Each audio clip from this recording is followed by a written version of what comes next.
అలాగే ప్రొఫెసర్ మురళీ మనోహర్ గారు జాయిన్ అయ్యారు మనతోటి. మురళీ మనోహర్ గారు నమస్కారం. నమస్తే. నమస్తే సార్. యా తెలంగాణ రాష్ట్రం ఏర్పాటుకు జరిగినటువంటి ప్రయత్నాలు కానీ పోరాటాలు కానీ వీటన్నిటికీ ప్రధాన భూమిక పోషించినటువంటి వారిలో మీరు కూడా ఒకరు కాబట్టి, ముఖ్యంగా జాతీయ స్థాయిలో ఏకాభిప్రాయ సాధన దిశగా జరిగినటువంటి ప్రయత్నాల్లో మీ వ్యక్తిగత పాత్ర కూడా మాకు తెలుసు కాబట్టి, అదే సందర్భంలో తెలంగాణకి చిన్నమ్మగా తనకి తాను చెప్పుకున్నటువంటి ఐకానిక్ లీడర్ కీర్తిశేషులు సుష్మా స్వరాజ్ గారిని తెలంగాణ ఉద్యమం పట్ల సానుకూలంగా మార్చింది మీరనేది విస్తృతంగా వినిపిస్తున్నటువంటి మాట.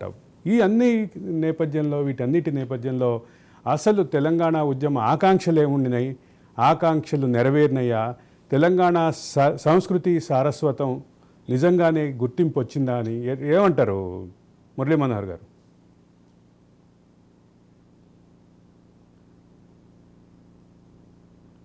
మురళీ మనోహర్ గారు. శ్రీకాంత్, ఇప్పుడు నేను అడిగినటువంటి అదే ప్రశ్న మీకు కూడా మిమ్మల్ని కూడా అడుగుతున్నా. శ్రీకాంత్, ఏంటి పరిస్థితి? ఉద్యమం ఏం జరిగింది? ఉద్యమం ఎందుకు జరిగింది? ఉద్యమం ఆ తర్వాత ఎలా పాలన ఎలా జరిగింది? శుభాకాంక్ష. ఓకే అండి, నా సౌండ్ ఓకేనా? ఓకే చెప్పండి.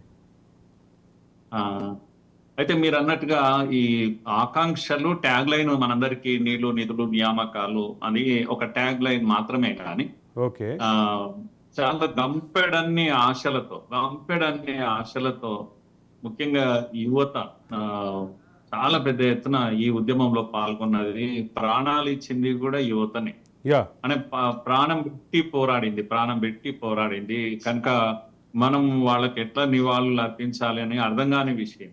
వాళ్ళ ఆకాంక్షను మనం తీర్చామా అనేది చాలా ప్రశ్నార్థకం, చాలా పెద్ద క్వశ్చన్ మార్క్ అలాగే ఉండిపోయింది.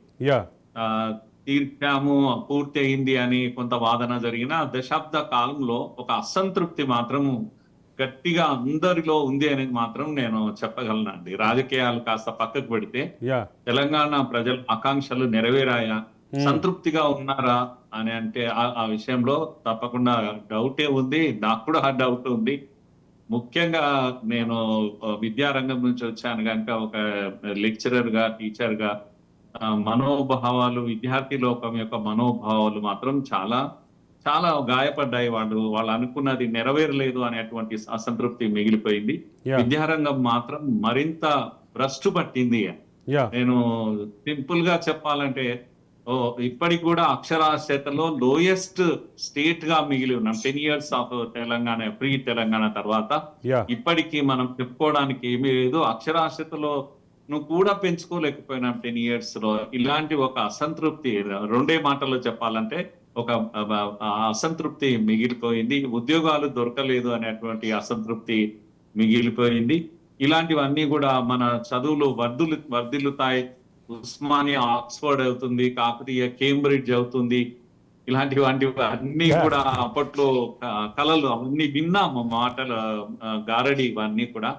కానీ మరింత భ్రష్టు పట్టాయి యూనివర్సిటీస్. ఇలాంటివన్నీ కొన్ని ప్రశ్నలు మాత్రం ఉన్నాయి.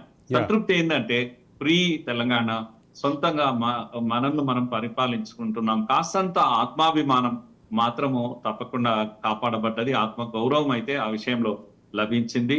అట్లీస్ట్ పరిపాలన మనదే కదా అనేటువంటి ఒక సంతృప్తి అయితే మిగిలిందండి. ఓకే, ఓపెనింగ్ రిమార్క్స్ లో ఇలా అంటున్నాను. అయితే ప్రధానంగా నీళ్లు నిధులు నియామకాలు అనే ట్యాగ్ లైన్ తో జరిగినటువంటి ఉద్యమం, అదే సందర్భంలో సొంత అస్తిత్వం, సొంత పాలన, ఈ మొదటి మూడు ట్యాగ్ లైన్స్ అయితే ఇవి రెండు అల్టిమేట్ డిమాండ్స్గా, అల్టిమేట్ కోరికలుగా మిగిలినటువంటి పరిస్థితి ఉద్యమ కాలంలో మనం అన్ని దగ్గర నుంచి చూసిన సందర్భంగా ఉన్నటువంటి ఫీలింగ్ ఇది. అయితే ఈ ఐదిట్లో ఏ అంశంలో ఏ రకమైనటువంటి సాధన జరిగింది అనేటటువంటి అంశం మాత్రం ఖచ్చితంగా ప్రస్తావనకి రావాల్సిందే, ఖచ్చితంగా చర్చలోకి రావాల్సిందే. ఏమంటారు? అవును, తప్పకుండా చర్చ చేయాల్సిందే. అంటే నిజంగా నీళ్లు మనకు అందాయా, మన పొలాలకు చేరాయా, కనీసం మన దాహం తీర్చాయా, నిధులు సమకూరాయా, అప్పుల పాలయ్యామా, నిధులు బ్యాంకుల్లో మనకు నిండుకున్నాయా, లేకపోతే బాగా పొంగి పొర్లుతున్నాయా, ఇలాంటి విషయాలు చర్చ చేయాల్సిందే.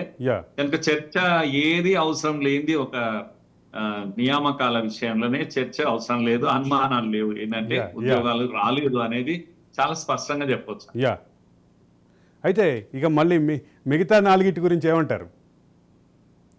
మిగతా 4 విషయాల్లో కూడా ఒకటి పరిపాలన మన చేతికి రావడం మాత్రము ఇదిగా ఉంది. పరిపాలన కూడా ప్రజాస్వామిక పరిపాలన లభిస్తుంది అని 10 ఏళ్ళు ఎదురు చూశారు అండి. ఒక మాటలో చెప్పాలంటే 10 years గా చూస్తే జరిగింది ఏంటి అంటే, చివరకు ప్రజలు 10 years తర్వాత తెలంగాణ తెచ్చిపెట్టింది, పోరాటం చేసింది అనుకున్న టిఆర్ఎస్ లేదా బిఆర్ఎస్ ను తీసి పక్కకు పెట్టింది ఈ తెలంగాణ ప్రజానికం. దేని కొరకు అంటే కనీసం ప్రజాస్వామ్య పాలన కూడా లేదు కదా అని. యా, కనీసం ముఖ్యమంత్రి కూడా ప్రజలకు అందుబాటులో లేరు కదా. ఏమిటి ఈ ప్రగతి భవన్ ఎక్కడి నుంచి వచ్చింది మధ్యన? మనల్ని అడ్డుకునే ప్రగతి భవన్, అది ప్రగతి ఎట్లా అవుతుంది అనేటువంటి ఒక ప్రశ్న ప్రజల్లో మిగిలిపోయింది. ఆ అసంతృప్తిని మనం కాదనలేము. అందుకే ఓటర్ రూపంలో చూయించారు. మేజర్ గా చెప్పాలంటే మీరు చెప్పిన నియామకాలు ఇవి కూడా పక్కకు పెట్టి ప్రజలు భరిస్తూ వచ్చారు. కానీ మన తెలంగాణ మానసిక స్థితి ఎప్పుడు కూడా దేనైనా భరిస్తాడు కానీ యా, దీన్ని ఆత్మగౌరవము దీన్ని పోతే వాడు భరించలేడు, ఆకలిని భరిస్తాడు కావాలంటే. యా, కనుక గేట్ల లోపలికి రాలేని ప్రజానీకము నాయకులు ఈ పాలన ఊహించలేదు. ఒక నాయకుడు ప్రజలకు దూరంగా ఉంటాడు, ఎక్కడో ఉంటాడు, మాకు అందుబాటులో ఉండడు అనేటువంటి విషయాన్ని ఆ విషయాన్ని కూడా టిఆర్ఎస్ ప్రభుత్వం అర్థం చేసుకోలేకపోయింది. ఎందుకో ఏమో.